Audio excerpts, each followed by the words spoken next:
This is 6.3 numerical model. This is how the numerical model should have been taking place in ideal conditions using expert equipment such as force plates and Vicon cameras.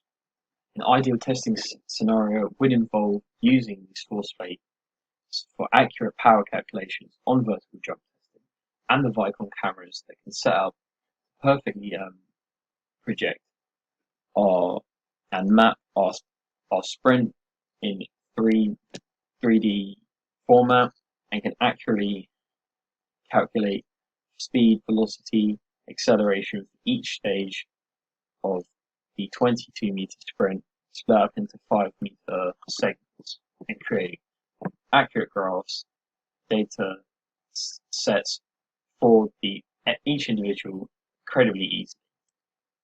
The Vicon cameras can record movement data using 3D imagery.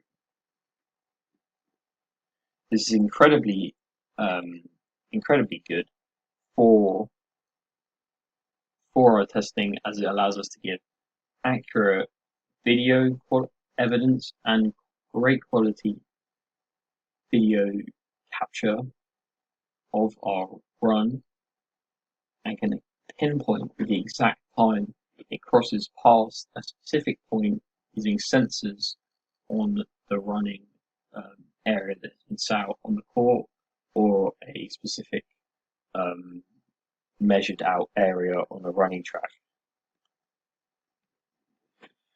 As the Vicon cameras are extremely high tech, there are many different settings that must be in complete perfection for all of these things to work out.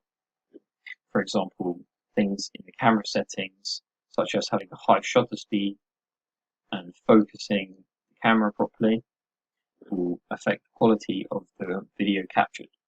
The height of the camera and the distance from the subject that it is recording, which would be the runner, the angle of the cameras that are recording, and the plane of motion of the movement, so as the camera turns, is able to turn on the correct plane and accurately capture a smooth video, so data is accurate and good quality. All of these things affect the data that is captured and could possibly make the data invalid, as they are all so very specific that it could ruin the measurements, and if the measurement is wrong, you will get incorrect data.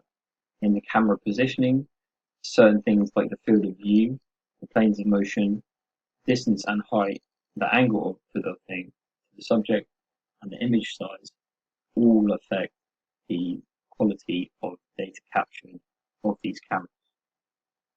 You can also do something known as joint axis identification, which would be the same for each person, allowing standardized measurements. This involves pointing certain, such as shown in the top right photo, these little top things, identifying each joint and each movement of the person.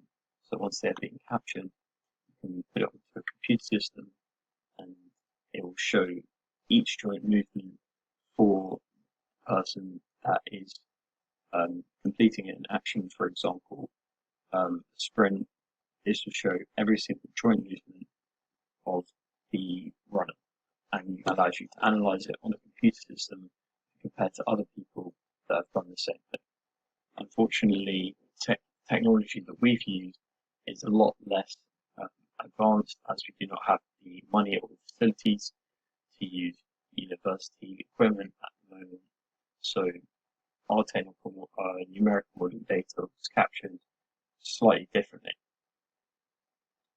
To do our technical model, we used stopwatches on our phones, and with multiple students timing each segment of the 20-meter sprint at each stage. All the results are compiled using the split function on the stopwatch and added to the results table at the end. We also use the cameras on our phones, which nowadays are actually pretty good quality.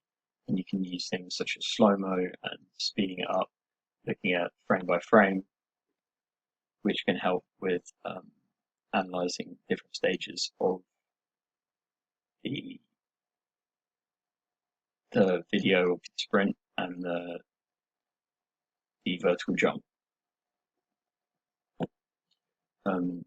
Instead of using force plate that can directly calculate your power, we have to use the vertical jump map meter, extending when you jump vertically from the standing position, using the mass and the jump height with a formula to gain a calculation for the power of the individual.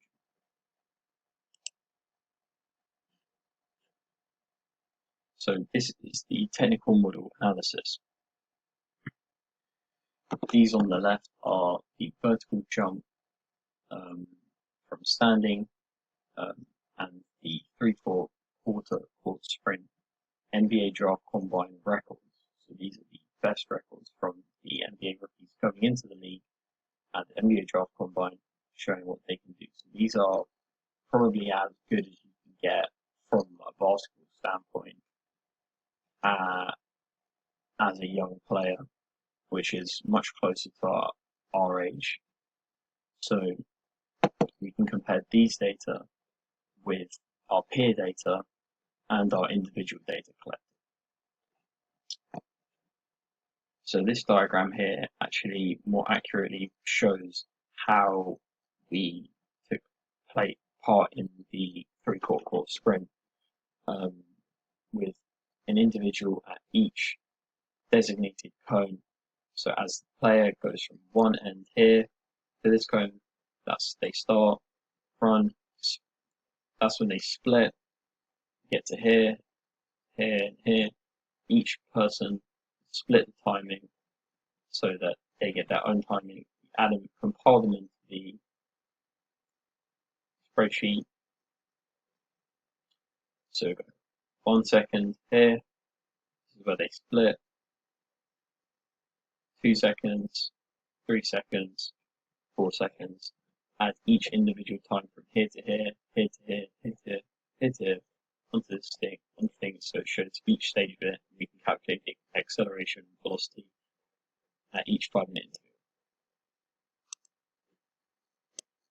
So this is the group data for the 3/4 court sprint and the vertical jump group data. These two individuals in red are my personal athlete that I have taken the data for. So these are the split individual parts of the sprint, and this is their mass compared to how high they jumped on the vertical jump data. This could be compared to the group mean and the mean of each section of the sprint. So in summary, the athlete that I helped take the data for actually did quite well in the sprint. They accelerated from very quickly, slightly slowed down when they got to the second part, and then slowly accelerated again as they got to the end of the race to about 3.74 seconds, which is actually only slightly lower than the group mean. Only slower than 2 people, I believe, in the group, not by a large margin either. So my athlete on the vertical jump data, their jump height was it was lower than the group mean, but there was one athlete that really bumped this mean up quite a lot. And if you were to take this particular individual out of this data set completely, they would really be a lot closer to that mean than before, as this one individual really bumps it up quite a lot, as they're so much higher than everyone else's, which means that their actual vertical jump isn't as bad as it seems. This is a much more in-depth look at the three-quarter court sprint results. My performer did quite well in it. The distance time graph shows how they kept a pretty constant speed and actually slightly sped up as the run came along, from 4.9 meters per second to about 6.41 meters per second.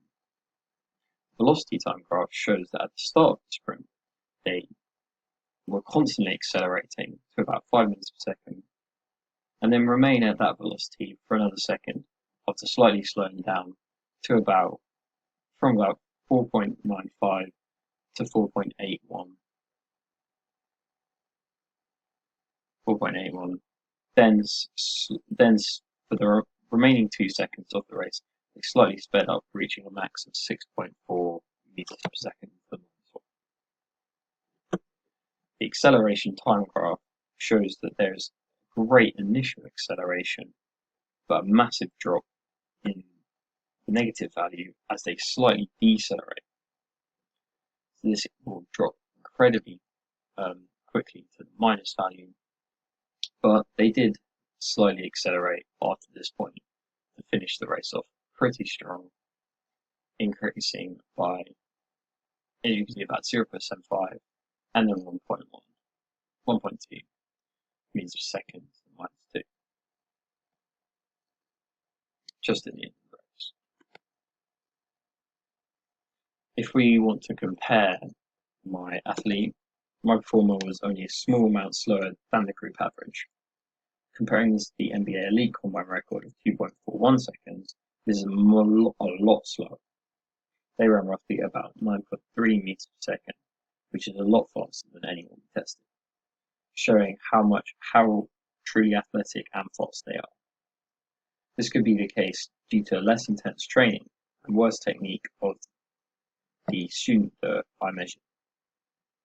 Students have many responsibilities, and sport is much of a less important factor in a student's life, whereas an NBA athlete work out every day and have constant training to improve their technique and athletic ability, therefore pushing them much farther ahead than anyone else that we would come across. Analysing my performer's vertical jump. Using a vertical jump mat to work out the peak power of the legs by pairing the mass and jump height to the layers formula for peak power. My performer weighed about 70 kilograms and jumped about 38 centimeters on the vertical jump mat. Using the above equation, you can see that their peak power is about 3,400 watts. Using this above equation of 60.7 times the jump height in centimeters plus 45.3 times body mass in kilograms minus 2,055.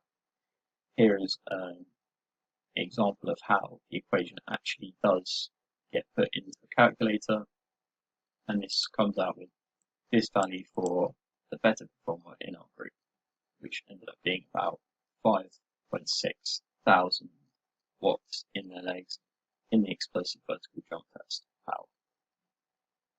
This was what my performer achieved, about 3,400 watts. So the better performer had about 5,600 watts of peak power. They weigh about 3 more kilograms and jumped about 34 centimeters higher. The NBA Elite score was far more elite, at about 8.4 thousand watts achieved. They weigh 100 kilograms and jumped about 97 centimeters, using 8,400 watt peak power in their legs to reach that height. My performer has much weaker legs and is much less explosive than the NBA Elite athlete and their peers. This could be based on mainly jumping technique, or as well as not being as explosive and less powerful in their legs. They may not train as hard on leg power or explosiveness, whereas training in leg strength would give different results, as strength is much different to explosive power. As you can see right here in this graph, this compares my performer, better performer, and the NBA Elite and their peak power in watts, whereas this graph here shows the jump height in centimeters from all the different players.